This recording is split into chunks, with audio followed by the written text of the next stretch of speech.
نتیجہ خیزی آئی ہے وہ کس قدر مفید اور بابرکت ہے۔ حدیث شریف میں آتا ہے کہ حضرت سلیمان علیہ السلام نے صرف ایک مرتبہ انشاءاللہ نہیں کہا تھا تو اللہ تبارک و تعالیٰ نے ان کے اوپر عطاف فرمایا۔ تو اب دیکھیے کہ ہم کتنے معاملات ہیں کہ جس پر ہم انشاءاللہ کہنا بھول جاتے ہیں۔ آج ہم سے اگر کوئی وعدہ کر لے، ہم سے اگر کوئی کسی جگہ پہنچنے کا کہہ دے تو ہم یہ کہتے ہیں کہ کوشش کر کے پہنچ جائیں گے یا میں دیکھوں گا کہ پہنچ جاؤں گا، لیکن اگر ہم یہ کہہ دیں کہ انشاءاللہ، اور آج تو نعوذ باللہ نوبت اور حالت یہ پہنچ چکی ہے کہ ہمارے یہاں پر ایک طبقہ ایسا بھی ہے کاروباری کہ اگر کوئی ان سے مال دینے کا وعدہ کر لیتا ہے اور وہ یہ کہتا ہے کہ انشاءاللہ میں تمہیں کل مال پہنچا دوں گا یا انشاءاللہ میں تمہاری رقم پہنچا دوں گا، تو نعوذ باللہ وہ یہ تک کہہ دیتا ہے کہ نہیں انشاءاللہ مت کہو، مجھے یقین ہے کہ تم پھر انشاءاللہ کہہ دو گے تو مال نہیں پہنچاؤ گے۔ یا نعوذ باللہ ایسے بھی کفریہ کلمات کہہ دیے جاتے ہیں کہ اگر کوئی عالم کسی سے کہہ دے یا کوئی مسجد کا امام کسی سے کہہ دے کہ انشاءاللہ میں یہ کام ضرور کروں گا یا انشاءاللہ آپ کل آ جائیے گا، تو اسے کہتے ہیں کہ بھئی عالموں کی اور مولویوں کی انشاءاللہ بہت دراز ہو جاتی ہے۔ تو ایسا کہنا یقیناً گمراہی ہے۔ ان کلمات سے بچنے چاہیے اور دین کا علم سیکھتے رہنا چاہیے اور علماء کی صحبت میں بیٹھتے رہنا چاہیے تاکہ ہمیں دین کے بارے میں معلوم بھی ہوتا رہے کہ ہمارا دین ہے کیا، کتنا پیارا دین۔ آگے اللہ تبارک و تعالیٰ نے سورہ مریم میں حضرت زکریا علیہ السلام کا ذکر فرمایا ہے اور حضرت مریم علیہ السلام کا بھی ذکر فرمایا اور ان کے علاوہ دیگر انبیاء کرام علیہ السلام کے ذکر فرمایا۔ حضرت زکریا علیہ السلام اور حضرت یحییٰ علیہ السلام، حضرت یحییٰ علیہ السلام حضرت زکریا علیہ السلام کے بیٹے تھے۔ اللہ تعالیٰ نے ان کی عبدیت کو خشیت کی آگ پر پکایا، یعنی وہ اتنے اللہ سے ڈرنے والے تھے کہ بچپن میں جب 6-7 سال کے تھے تو حدیث شریف میں آتا ہے کہ حضرت یحییٰ علیہ السلام اس قدر رویا کرتے تھے کہ ان کے والد ان کے سامنے کوئی واز نہیں کرتے تھے، حتیٰ کہ جب حضرت زکریا علیہ السلام مسجد میں جا کر یا واز کی محفل میں جا کر کوئی واز کیا کرتے تھے تو اپنے بیٹے کو منع کیا کرتے تھے کہ آج دوزخ کا بیان ہوگا، آج اللہ کی خشیت کا بیان ہوگا،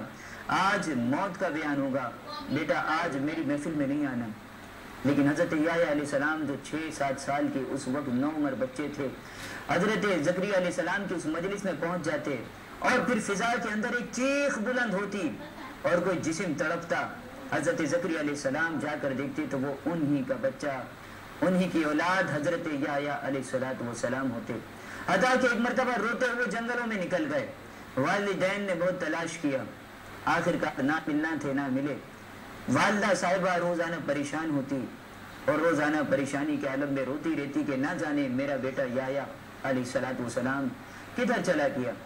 ایک مرتبہ آپ ڈھونڈتے ہوئے پہاڑ کی کھو میں غار میں نکل گئی تو پہاڑ کی غار میں جا کر دیکھا کہ حضرت یحییٰ علیہ السلام سر بسجود ہیں اور اللہ کے حضور رو رہے ہیں۔ ماں نے پیچھے شفقت سے ہاتھ رکھا اور جیسے ہی ماں نے گود میں لینے کے لیے انہیں اٹھایا تو انہوں نے ایک زوردار چیخ ماری اور کہنے لگے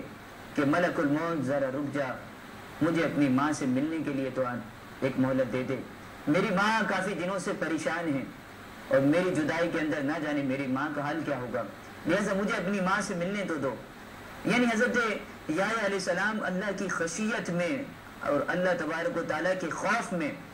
اس قدر بے حال ہو چکے تھے کہ وہ یہ سمجھے کہ شاید ملک الموت میری روح قبض کرنے کے لیے آ پہنچے۔ فرمایا ان کی والدہ ماجدہ نے کہ بیٹا میں ملک الموت نہیں، میں تو تمہاری ماں ہوں، بیٹا اتنا کیوں روتے ہو، رو رو کر اتنے کیوں ہلکان ہوتے ہو۔ حضرت یحییٰ علیہ السلام نے فرمایا کہ اپنی والدہ ماجدہ سے کہ ٹھیک ہے میں نہیں روتا، لیکن والدہ ماجدہ پیاری امی جان مجھے ایک بات کی ضمانت دے دیجئے، اور وہ ضمانت یہ ہے کہ آپ میری اس بات کی ضامن بن جائیں کہ کل قیامت کا دن ہوگا تو اللہ تبارک و تعالیٰ اپنے عذاب سے مجھ کو بچا لے گا۔ حالانکہ انبیاء کرام علیہ السلام کے دامن کرم سے وابستہ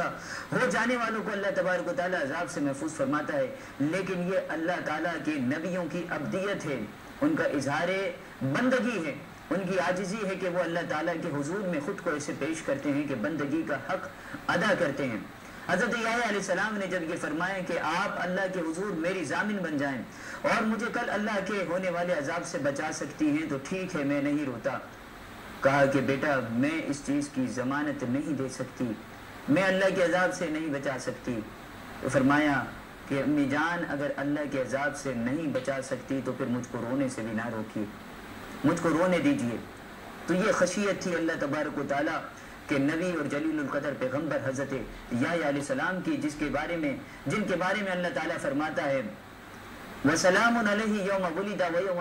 يَمُوتُ وَيَوْمَ يُبْعَثُ حَيًّا۔ سلام و حضرت یحییٰ علیہ السلام کی پیدائش پر، اور سلام و حضرت یحییٰ علیہ السلام کے یوم وصال پر، اور سلام و حضرت یحییٰ علیہ السلام کے دوبارہ جی اٹھنے پر، یعنی قیامت کے دن جب دوبارہ لوگ جی اٹھیں گے۔